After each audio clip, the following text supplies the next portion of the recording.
नमस्कार। द राष्ट्र हित यूट्यूब चैनल में मैं हर्षवर्धन सिंह आप सभी का बहुत बहुत स्वागत करता हूं। दोस्तों, ये जो खबर है वो मैं आपको बताने जा रहा हूं, इसको सुनकर आप पूरी तरह से चौंक जाएंगे। सोचिए, हमारे देश में जिन नेताओं को हम माननीय मंत्री, माननीय विधायक जी कहते हैं, उन्हीं में से लगभग आधे मंत्री अपराधी हैं। जी हाँ, लगभग आधे मंत्री। और ये कोई अफवाह नहीं है, बल्कि एडीआर यानी एसोसिएशन फॉर डेमोक्रेटिक रिफॉर्म्स की ताज़ा रिपोर्ट में ये चौंकाने वाला सच सामने आया है। रिपोर्ट में खुलासा किया गया है कि एडीआर ने देश भर के 643 मंत्रियों के शपथ पत्रों का विश्लेषण किया और इसमें पता चला कि 47% मंत्री अपराधी हैं। इनमें से 174 मंत्री ऐसे हैं जिन पर हत्या, अपहरण और महिलाओं के खिलाफ अपराध जैसे गंभीर आरोप लगे हुए हैं। अब जरा सोचिए, जो मंत्री देश चलाते हैं, जो नेता देश चलाते हैं, उन्हीं पर अपराध चल रहे हैं। और यही सबसे बड़ा विरोधाभास है कि आपने देखा होगा, आम आदमी अगर किसी छोटे से केस में भी फंस जाए तो पुलिस महीनों, यहाँ तक कि सालों तक उसका जीना आराम कर देती है। लेकिन मंत्री चाहे कितने भी संगीन आरोपों में घिरे हों, उन्हें न कोई सलाखें छुपाती हैं और न ही पुलिस की लाठियाँ।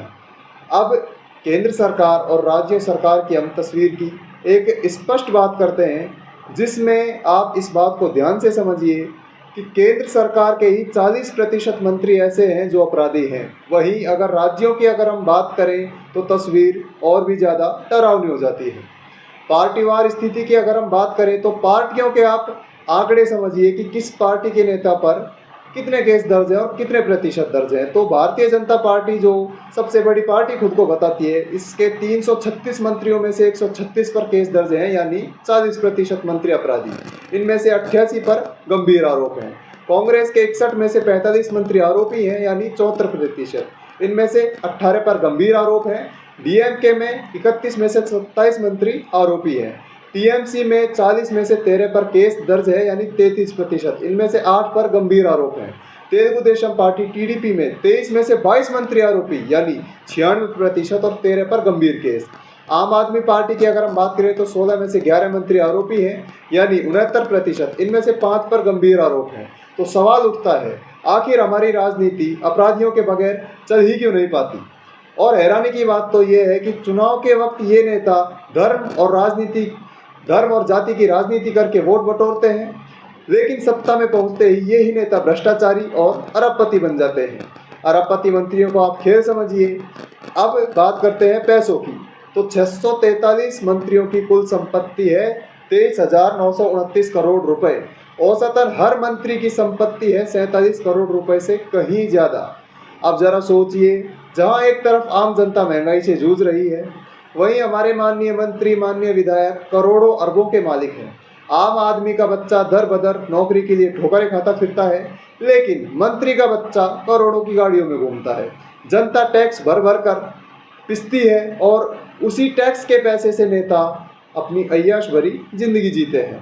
अब राज्यवार की अगर हम बात करें तो कर्नाटक के अंदर 8 अरबपति मंत्री हैं, आंध्र प्रदेश के अंदर 6 अरबपति मंत्री हैं, महाराष्ट्र के अंदर 4 और केंद्र सरकार में ही इनके 6 अरबपति मंत्री हाल ही के समय में मौजूद हैं।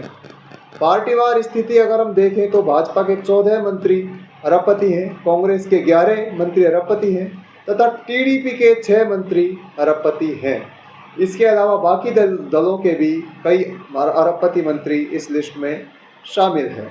हाल ही में आपने देखा होगा, सरकार एक प्रस्ताव लाई थी कि जिसमें कहा गया था कि कोई भी नेता या मंत्री जिस पर कोई भी आपराधिक केस दर्ज होता है और यदि वो 1 महीने से ज़्यादा जेल में रहता है तो उसे उस पद से इस्तीफा देना होगा।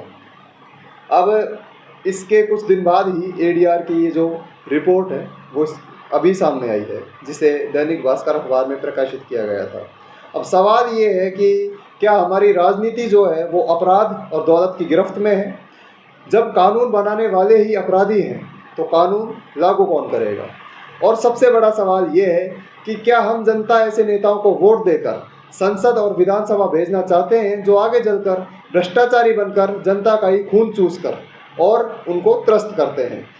क्योंकि सच्चाई तो अब यही है, क्योंकि जनता तो जेल में डरती है, लेकिन ये जो नेता होते हैं इनको जेल में भी वीआईपी ट्रीटमेंट मिलते हैं।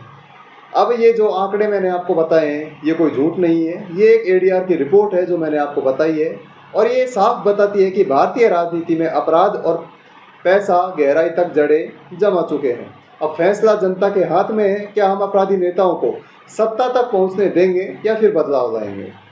अब एक सबसे मुख्य बात यह है कि इसमें जनता भी पूर्णतः दोषी है, क्योंकि जनता भी कुछ ऐसी है कि 500 रुपये और एक दारू के बोतल में ये लोग अपना लोकतंत्र बेच देते हैं और एक छोटे से लालच में ऐसे नेताओं को चुनकर विधानसभा या लोकसभा तक भेजते हैं जो जिनकी पृष्ठभूमि अपराधी किस्म की ही रहती है और आगे चलकर इनकी ये जो पृष्ठभूमि है वो घटती बिल्कुल नहीं है, बल्कि इनके अपराध लगातार बढ़ते हुए दिखाई देते हैं।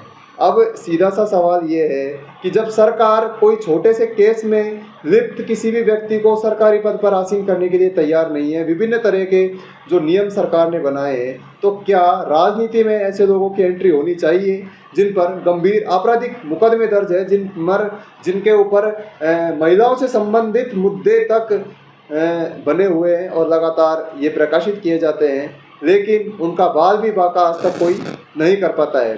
क्या जनता और नेताओं के लिए कानून अलग है?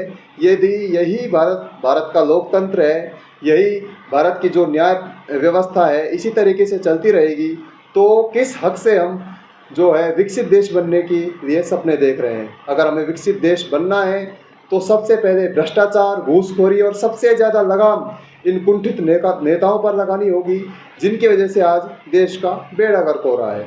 आपके इस पूरी वीडियो पर क्या विचार हैं कमेंट करके ज़रूर शेयर करें और चैनल को लाइक करें, सब्सक्राइब करें। जय हिंद, जय भारत, नमस्कार।